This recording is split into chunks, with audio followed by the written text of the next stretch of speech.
अवधूत चिंतन श्री गुरुदेव दत्त श्री स्वामी समर्थ। तुम्हा सर्वांचं आपल्या स्वामी शक्ती या चॅनलमध्ये मनापासून स्वागत आहे। स्वामी तुम्हा सर्वांच्या सर्व चांगल्या इच्छा पूर्ण करोत एवढीच स्वामींच्या चरणी प्रार्थना करते आणि आपल्या आजच्या या नवीन आणि सुंदर व्हिडिओला पुन्हा एकदा नव्याने सुरुवात करते। फक्त बघा शनिवार आणि आजच्या व्हिडिओमध्ये मी तुम्हाला आज असणाऱ्या शनिवारचा एक अत्यंत प्रभावी उपाय सांगणार आहे। खरं तर शनिवारचा दिवस हा उपाय करण्यासाठी सेवा करण्यासाठी अत्यंत महत्त्वाचा आणि विशेष मानला जातो, कारण शनिवारी केलेला कुठलाच उपाय हा कधीच खाली हात जात नाही, तर तो तुम्हाला काहीतरी लाभ देऊनच जातो। बघा शनिवारचा दिवस हा हनुमंतांसाठी समर्पित आहे आणि या दिवशी जर तुम्ही काही उपाय आणि सेवा केल्या तर तुमच्या आयुष्यातील दारिद्र्याचा आणि संकटांचा नाश होतो। खरं तर आजच्या या व्हिडिओमध्ये जो उपाय मी तुम्हाला सांगणार आहे हा उपाय तुमच्या सर्व संकटांचा नाश करेल, सर्व संकटातून तुम्हाला मार्ग मिळवून देईल। बघा बऱ्याच वेळा असं होतं की खूप सेवा करतोय, खूप उपाय करतोय, पण त्याचा लाभ होत नाही। घरामध्ये इतकं आजारपण झालेलं आहे की कितीही डॉक्टर केले तरी काहीही गुण येत नाही, कितीही प्रयत्न केले तरी आयुष्यातल्या अडचणी सुटत नाहीये। कर्ज कमी करण्याचा प्रयत्न करतेय पण कर्जाचा हप्ता वाढत चालले किंवा कर्जाचा डोंगर वाढत चाललेला आहे। घरामध्ये एक संकट टळलं की दुसरं संकट तयारच असतं। कुठल्या गोष्टींना फेस करू हे काहीच कळत नाही। डोक्यामध्ये फक्त विचार आहेत, कुठल्याही समस्यावरती मार्ग सापडत नाहीये। बघा माझ्या बऱ्याच ताई आणि दादांच्या मला नेहमीच कमेंट्स असतात की ताई आमच्या आयुष्यात अक्षरशः मला काहीच मार्ग सापडत नाहीये, आम्हाला काहीतरी अशी सेवा किंवा असा उपाय सांग की आमचं सगळं काही व्यवस्थित होईल, आमच्या इच्छाही पूर्ण होतील, कर्जही कुठेतरी कमी होईल आणि आमच्या मनात असणारं जे काही आहे ते मनासारखं घडेल। आत्ता जो उपाय सांगणार आहे हा उपाय केल्याने तुमच्या सर्व इच्छा पूर्ण होतील। घराची इच्छा असेल, कुठल्याही वाहन खरेदीची इच्छा असेल, नोकरीची इच्छा असेल तर ती इच्छा पूर्ण होईल। ज्या ज्या कामांमध्ये सतत अपयश येत होतं तर त्या प्रत्येक कामात यशाची प्राप्ती होईल।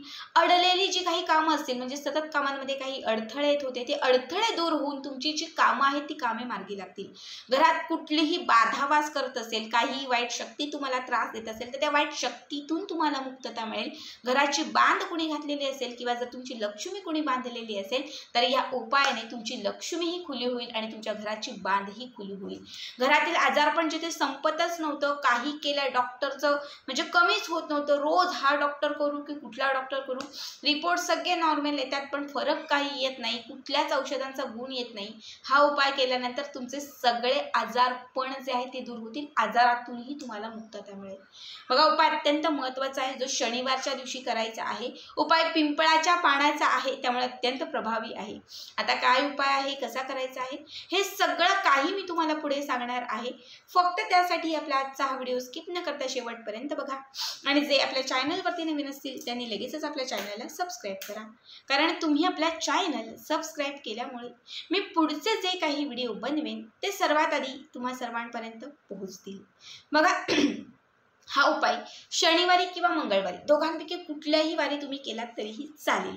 यासाठी लागणार आहे पिंपळाचं पान। आता असं सांगू नका ताई आमच्या बाजूला वडाचं झाड आहे ते आणू का, उंबराचं झाड आहे त्याचं पण आणू का, जिथे मी तुम्हाला जे पान सांगते तेच पान लागणार आहे। या उपायासाठी तुम्हाला पिंपळाचंच पान लागणार आहे।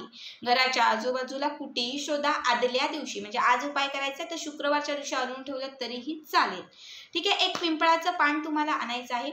आपल्या देवघराच्या समोर या उपायासाठी तुम्हाला बसायचं आहे। एक दिवा लावायचा आहे, मोहरीच्या तेलाचा दिवा तुम्हाला लागणार आहे। मोहरीचं तेल नसेल तर साधं तेल घाला, त्याच्यामध्ये थोडीशी चिमूटभर मोहरी घाला, त्यालाही मोहरीचंच तेल म्हणतात, ठीक आहे। आता हे पिंपळाचं पान आणून एका ताम्हणात ठेवायचं आहे, त्याच्यावरती गंगाजल घालायचं आहे, पान जे आहे ते स्वच्छ गंगाजलमध्ये धुवून साफ करून घ्यायचं आहे, ठीक आहे। याच्यानंतर हे जे पिंपळाचं पान आहे त्याच्यावरती तुम्हाला श्रीराम श्रीराम फक्त हे अक्षर लिहायचंय, श्रीराम हे अक्षर लिहून झालं की त्याच्यानंतर हे पिंपळाचं पान तुम्हाला तुमच्या उजव्या हातात घ्यायचं आहे।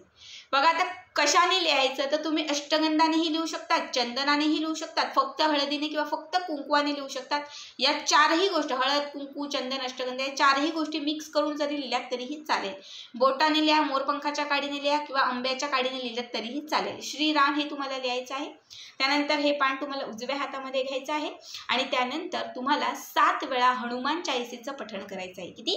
मोजून 7 वेळा तुम्हाला हनुमान चाळीसा म्हणायचा आहे। हनुमान चाळीसा 7 वेळा म्हणून झालं की त्याच्यानंतर हे पान लाल रंगाच्या कापडामध्ये ठेवायचं आहे।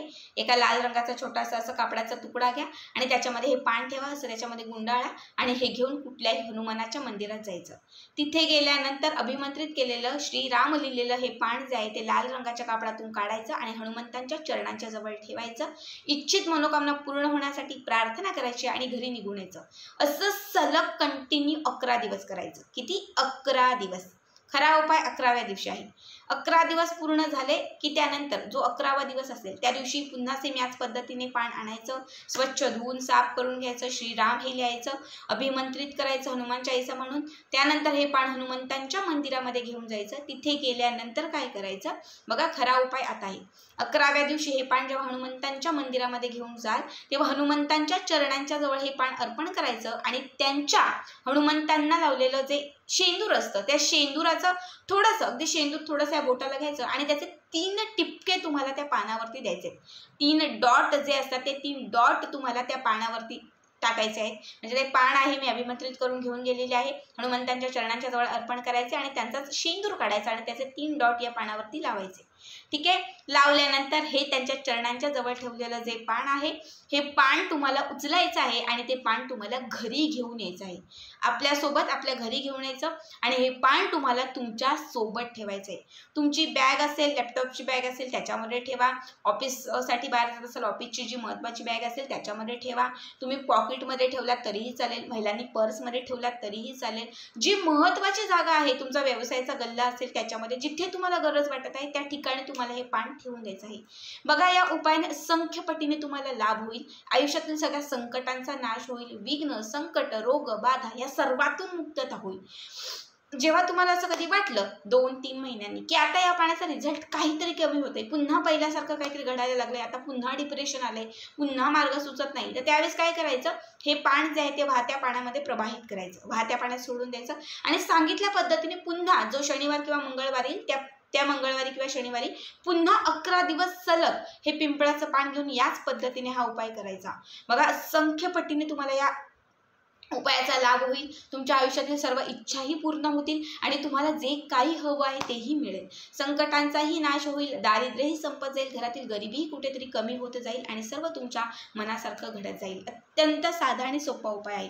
फक्त लक्षात ठेवा, मासिक धर्म असेल तर त्यावेळेत हा उपाय करायचा नाही। त्यामुळे जेव्हा महिलांचा मासिक धर्म येऊन जाईल त्याच्यानंतर, आता आपल्याला माहिती आहे की आता झालेलं आहे, म्हणजे होऊन गेलेलं आहे, आता मी या शनिवारपासून सुरू केलं तर 11 दिवस मला व्यवस्थित मिळणार आहे, तर त्याच शनिवारपासून हा उपाय जो आहे तो करा।